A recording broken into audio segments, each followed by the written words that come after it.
स्थूल शरीर और मन बुद्धि आदि 17 तत्वों का बना सूक्ष्म शरीर दोनों ही दृश्य और जड़ है तथा उनको जानने और प्रकाशित करने वाला आत्मा साक्षी एवं स्वयं प्रकाश है। शरीर अनित्य अनेक एवं जड़ है, आत्मा नित्य एक एवं चेतन है। इस प्रकार देह की अपेक्षा आत्मा में महान विलक्षणता एवं अतएव देह से आत्मा भिन्न है।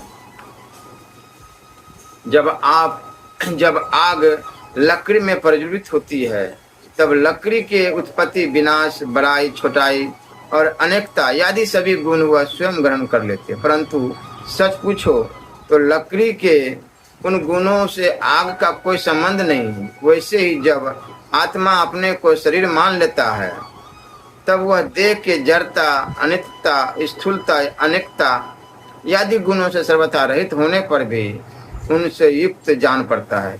ईश्वर के द्वारा नियंत्रित माया के गुणों ने ही सूक्ष्म और स्थूल शरीर का निर्माण किया है।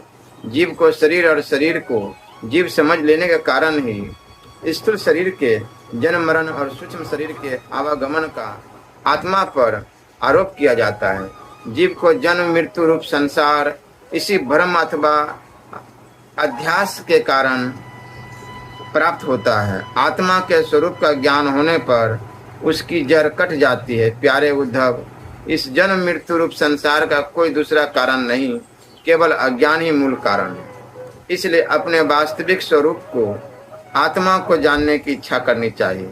अपना यह वास्तविक स्वरूप समस्त प्रकृति और प्राकृतिक जगत से अतीत द्वैत की गंध से रहित एवं अपने आप में ही स्थित है।